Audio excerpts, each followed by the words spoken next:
This is CBN NewsWatch.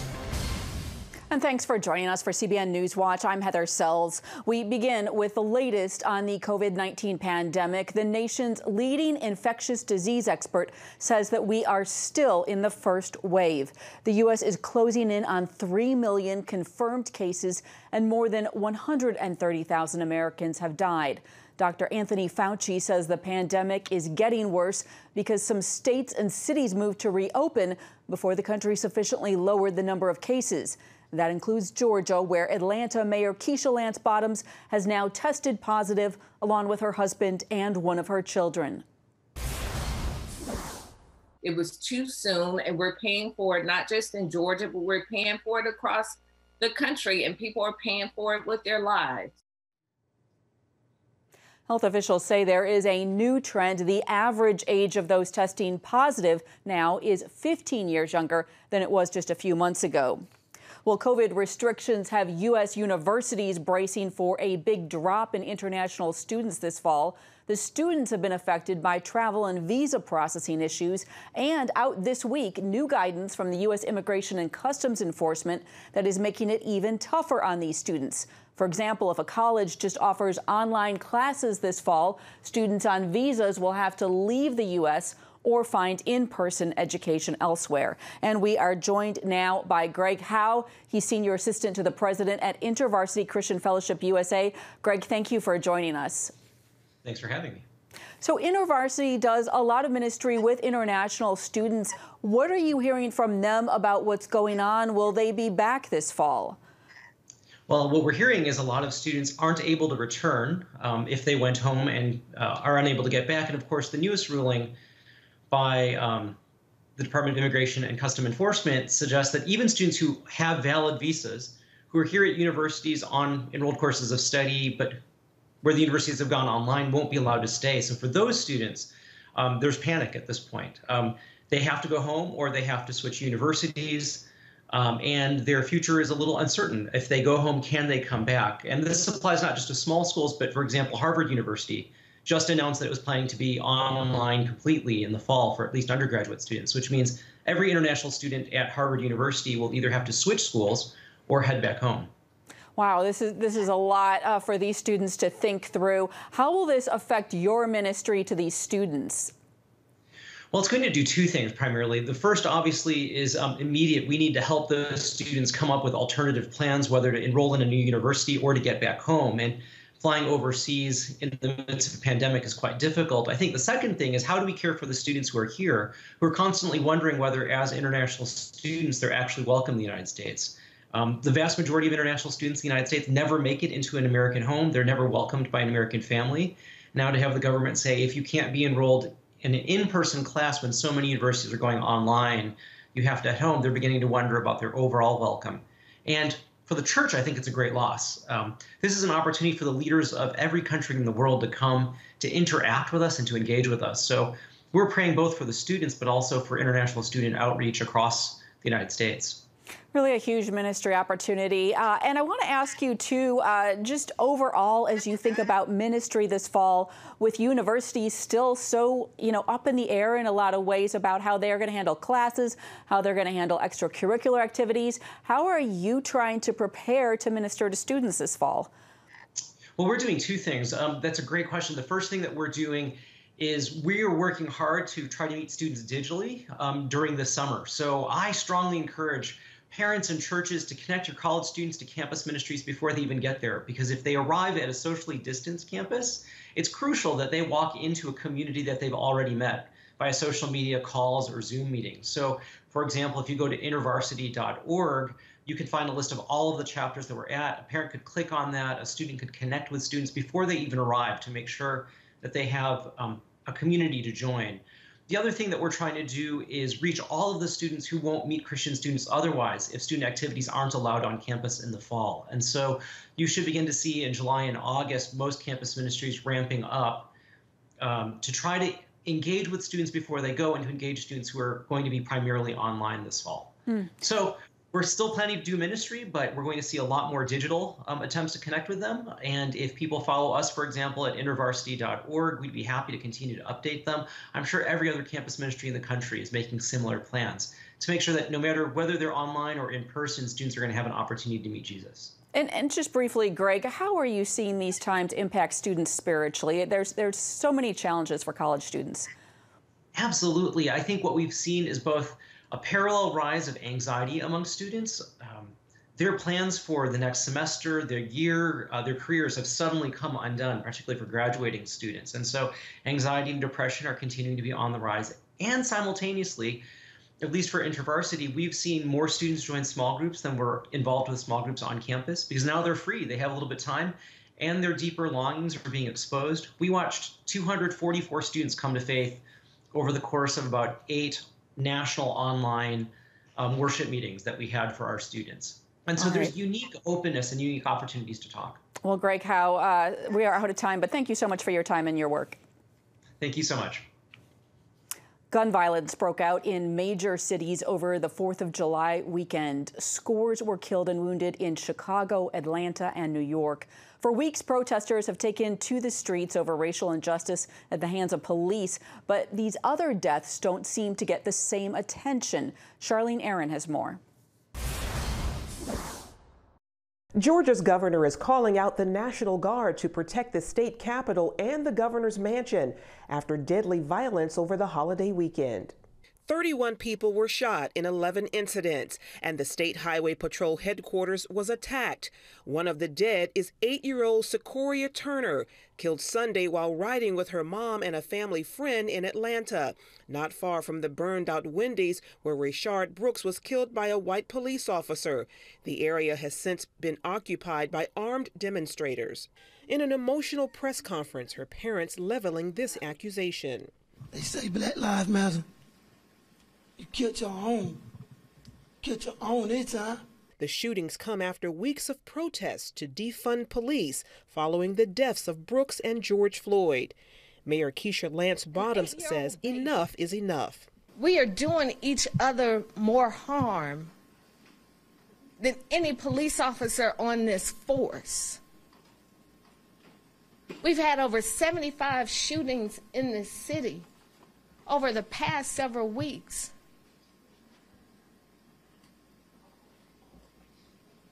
You can't blame that on APD. In a statement, Governor Brian Kemp said peaceful protests were hijacked by criminals with a dangerous, destructive agenda. Now innocent Georgians are being targeted, shot, and left for dead. This lawlessness must be stopped and order restored in our capital city. It happened in cities across the U.S. over the holiday weekend. 48 people shot in New York City alone on Sunday, 10 of them dying. The mayor blamed the coronavirus shutdown. White House Press Secretary Kayleigh McEnany called out the media for ignoring the crisis. I didn't receive one question about New York City shootings doubling for the 3rd straight week, and over the last 7 days, shootings skyrocket by 142%. Not one question. I didn't receive one question about 5 children who were killed. The weekend marked Chicago's 3rd straight that a child died from gun violence. Speaking on CBN News' Prayer Link, Chicago pastor Corey Brooks said fear has gripped inner city parents. Well, people are scared to allow their children to go out to playgrounds and things of that sort. Brooks pointing the finger at gang violence. Unfortunately, a lot of the crimes are being committed by young black males between the ages of 16 to 25. And they're killing young black males between the ages of 16 to 25. And most of the time, they are affiliated with cliques, gangs, whatever you want to call it. In an attempt to stem the tide, Brooks is using his nonprofit, Project Hood, helping others obtain destiny to bring peace. We work very hard to make sure that we reach out into the community to these individuals specifically that are known shooters, the individuals who are potential shooters or have who are likely to be shot, giving them options and alternatives to change their lives around. Meanwhile, Pastor Brooks believes prayer can turn the tide in Chicago. Starting July 7th through an organized effort with local churches, he's calling for 1 million Christians to join him in praying for an end to the violence. Charlene Aaron, CBN News. You can see more of our interview with Pastor Corey Brooks and hear more about the revival going on in Minneapolis where George Floyd died. That's tonight on the Prayer Link on the CBN News Channel at 6:30 Eastern. Well, fans are mourning the loss of a country music icon and Southern rock legend. Charlie Daniels suffered a stroke and died Monday at age 83. Ephraim Graham has more on Daniels' life. In his country music career, Charlie Daniels also earned Dove Awards for his gospel albums. The Country Music Hall of Famer often shared his faith story, including multiple appearances here on CBN. I wouldn't trade places with anybody in the world. I love what I do. I love being Charlie Daniels. And fans loved Charlie Daniels. Many lined the streets of Mount Juliet, his Tennessee hometown, for the emotional and patriotic escort of his casket draped in an American flag. He's a true patriot. He's helped out with our military for as long as I can remember. We've worked with him off and on for 15 years. The singer, songwriter, guitarist, and fiddler began his career in the early 1970s as a sessions musician, even playing for Bob Dylan, selling millions of albums and touring sometimes more than 250 shows a year. You've heard his music. He is one tremendous singer. Charlie Daniels, would you give him some applause? Charlie, it's good to have you with us. Good to be with you, man. Daniels made a few stops on the 700 Club along those tours, sitting down with host Pat Robertson just a few years ago. You had a couple other really big hits. We had a song called "The Devil Went Down to Georgia" in 1979 that has been our signature song, you could say. Always giving a gentle nod to the faith he was happy to share with others. I believe that Jesus Christ was the only begotten Son of God, that he came to earth, that he was nailed to a cross for my sins, that he left here. He ascended, and he's going to descend one of these days. He's going to come back and pick us up. Charlie Daniels was 83. Ephraim Graham, CBN News. Coming up, Christian leaders respond to new COVID restrictions for California churches.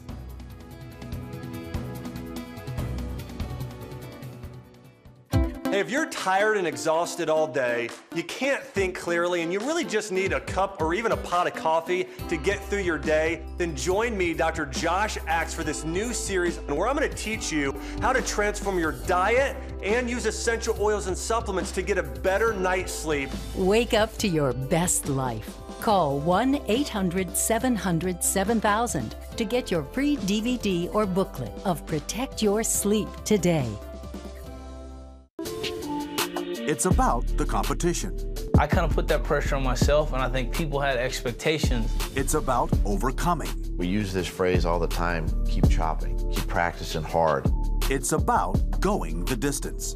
I think as a father, it's my job, to lead. Just be the best husband and father I can be.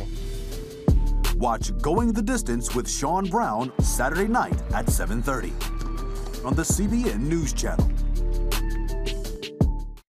Orphans Promise is committed to loving and serving at-risk children, to helping keep families together, and to creating opportunities for strong and sustainable communities around the world. We're working in over 60 countries around the world, and with your help, we can do even more. There's an old African proverb I love that says, if you want to run fast, run alone. But if you want to run far, run together. At Orphans Promise, we want to run far so we can touch the lives of as many orphaned and vulnerable children as possible. But we don't want to go alone. We're out to change the world, one child, one family, one community at a time. Will you join us?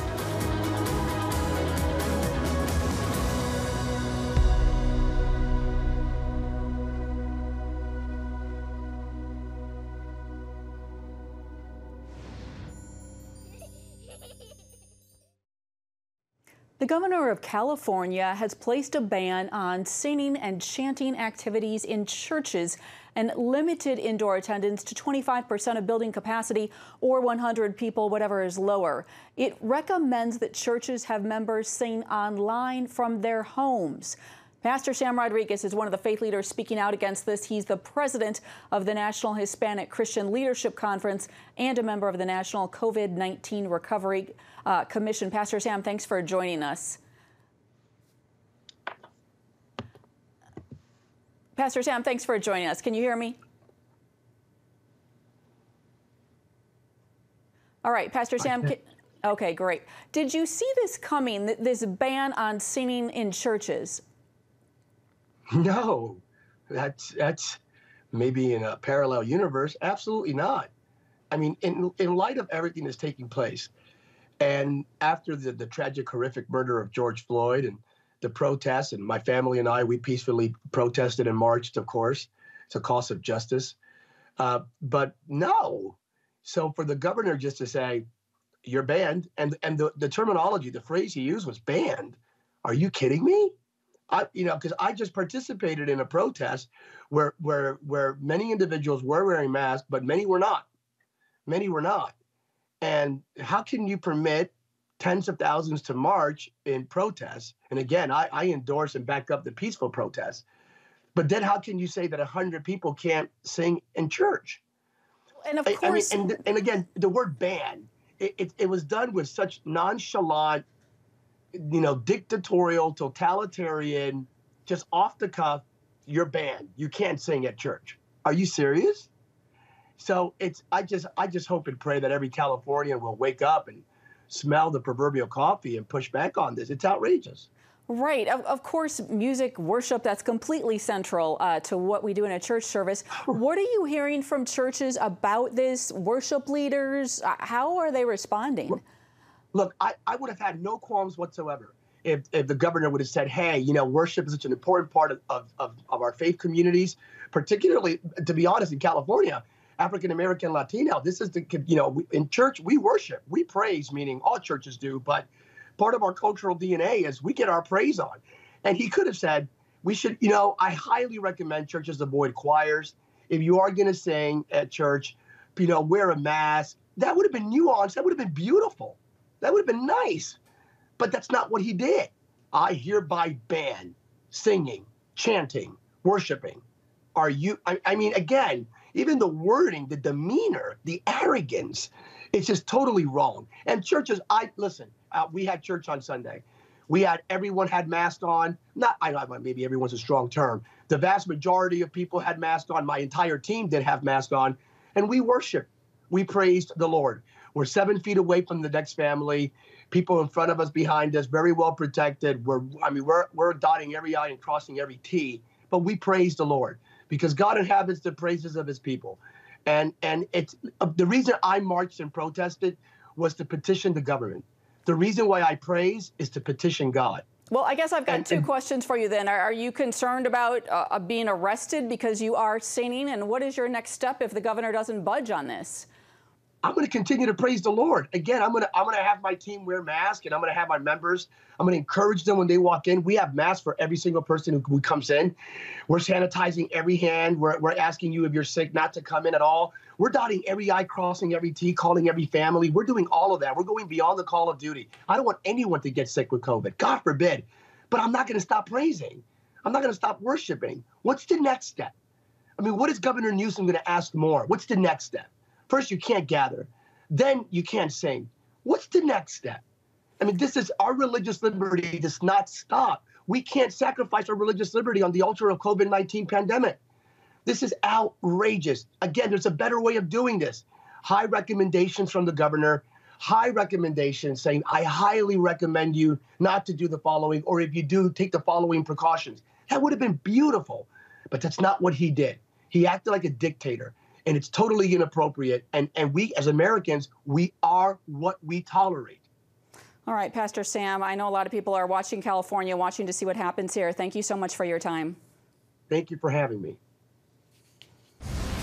Up next, how China's new national security law in Hong Kong will affect tech giants across the globe.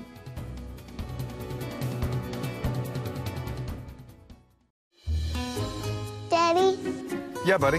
How many nickels are in a dollar? There are 20 nickels in a dollar. How do birds fly? Does milk really make my bones stronger? Yeah. Daddy, when we die, will we go to heaven? Do you have the answer to life's biggest question? Call the 700 Club. We'll help you find answers to the important questions life brings your way. Watch breaking news, in-depth exclusive stories and programs from health to entertainment you won't find anywhere else. The CBN News Channel, a perspective you can trust. Enjoy credible news reporting from around the world. Discover inspiring programs and stories of hope, all in one place from a Christian perspective. The CBN News Channel, a perspective you can trust. To watch the CBN News Channel, download the app or visit cbnnewschannel.com. Hello, I'm Dr. David Perlmutter, board-certified neurologist and #1 New York Times bestselling author. Wouldn't it be great to boost your energy, eliminate brain fog, and even reverse brain disease? Well, you can, and I'm going to show you how, along with some of the world's most well-respected brain experts in this DVD, Protect Your Brain. Get Protect Your Brain, a free DVD only from the Christian Broadcasting Network, featuring experts on the cutting edge of neuroscience and brain health. No matter how many times you've failed in the past, you really can do this. In Protect Your Brain, you'll discover simple strategies to keep your brain young and healthy. Improve your memory. Discover the gut-brain connection. In Protect Your Brain. Get your free copy at cbn.com or call 1-800-700-7000. If you want to improve the quality of your life, get the DVD Protect Your Brain and get it today. Big tech companies are scrambling to figure out what to do in the wake of China's new national security law in Hong Kong. Under the law, companies doing business in Hong Kong must hand over a wide range of customer information and comply with censorship requests. The Chinese-owned social media app TikTok has already announced it will end operations in Hong Kong, saying it won't share data with the government. Meanwhile, U.S. tech giants, including Facebook, Google, and Twitter, have temporarily paused all responses to data requests while they review the law. Twitter said it has, quote, grave concerns about it. Tech companies around the world are likely to now have to choose between accepting data sharing and censorship requirements or leave Hong Kong. And joining us now with more is Dan Gaynor from the Media Research Center. Dan, prior to this new law, what was the relationship like between tech companies in Hong Kong? Well, I mean, because China, companies have sort of a difficult relationship. Facebook's not in China and things like that. So, but they've clearly, the Hong Kong democracy protesters have utilized technology to their benefit to share their news. In fact, they were even involved in sharing a lot of the negative videos about the virus, and the virus first broke. So what this does is it gives the Chinese ability not just to go after the tech companies, but to go after democracy protesters anywhere in the world if they plan on coming back. Wow. Well, this is an incredible showdown, really, between these tech companies and China. Where do you see it all going? Well, I mean, unfortunately, China's got 1.3 billion customers, and tech companies want those customers. We look at the NBA. The NBA is completely caved to Communist China and does its bidding because it's got a lot of customers. So it's my hope that the tech companies will stand up to them. I know, Vice President Pence, Secretary of State, now they're all talking about TikTok right now. If you look at what India did, India banned more than 50 Chinese apps because of data collection, because of the problems they're having on the border there. Apparently, the United States is now considering banning TikTok. There's a bunch of other apps you should be looking at as well. They're gathering data on America. The Americans, they've already been identified as a national security threat for government employees to have. It's really sobering. If these companies indeed leave Hong Kong, what does it mean for these companies? What does it mean for Hong Kong? Well, I mean, what it means, Hong Kong is lost if China chooses to leave it. I mean, it's just one more city in China, and that means if you can get out, you should, because it's not one country, two systems anymore. It's one country, one system, and that's an anti-Christian, anti-freedom, authoritarian system that beats down Christians and shuts down churches and locks up 1 million Muslims in re-education camps. It's really stunning. Is there any kind of global standard for digital rights and internet freedom, Dan? No, there isn't, and that's unfortunately the Chinese standard is the one that the worst countries are pushing. But even the European standard for rights and what freedom you're allowed online is a step away from what we call the American sort of free speech standard. And these companies keep bowing to the left, which wants increasing control and authoritarianism online to stop people from sharing information. So we're shifting away from what has been the First Amendment standard in America toward the European standard, and that's just one step away from the Chinese standard, which is complete authoritarianism. All right. Well, I know a lot of people are really sobered watching this, and I know this has got a lot of ramifications. Dan Gaynor with the Media Research Center, thank you so much for your time. Thank you. It's been a pleasure. After the break, when a Pennsylvania man lost his job due to COVID-19, he decided to challenge himself to something new, how he made the best of his new free time.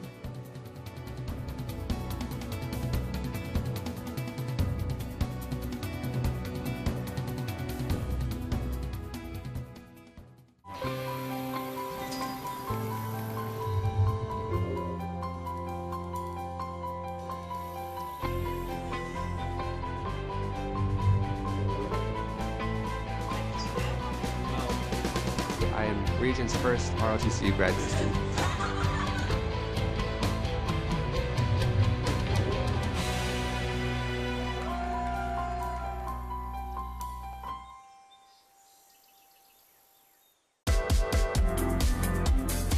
Meet the pastors who are preaching the gospel in a fresh, fearless way.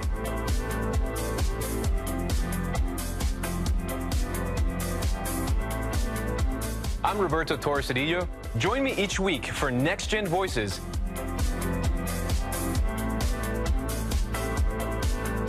and watch God transform a generation.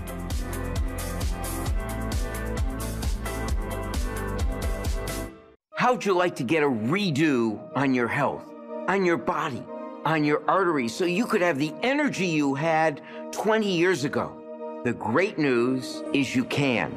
I'm Dr. Mike ROIZEN, chair of the Wellness Institute at the Cleveland Clinic. I've written 4 New York Times bestsellers. But even better than having to read all that, you can listen to this DVD and watch it. Protect your heart? Yes, you can. Here's how. Go to CBN.com or call 1-800-700-7000 for your free copy of Protect Your Heart. Let the medical experts show you their new discoveries on how to avoid heart disease and even reverse it. Easy steps to uncover the hidden dangers in your medicine cabinet, reduce stress, and get a complete do-over for your health. Call 1-800-700-7000. That's 1-800-700-7000. Or go to CBN.com to claim your free copy of Protect Your Heart. A Pittsburgh native who lost his job due to the COVID pandemic decided to challenge himself to a new adventure. Chad Koval wanted to spread joy and encouragement to others, so he rode his bike all the way from Pittsburgh to Atlanta, where he'd make a new home for himself in Georgia. The entire trip took 24 days, traveling about 130 miles a day. In that time, he took 4 days off to rest, staying at campgrounds or hotels along the way and visiting his family. Koval said he didn't train for the trip and hasn't ridden a bike in 10 years. And that is it for this edition of CBN News Watch. Have a great day.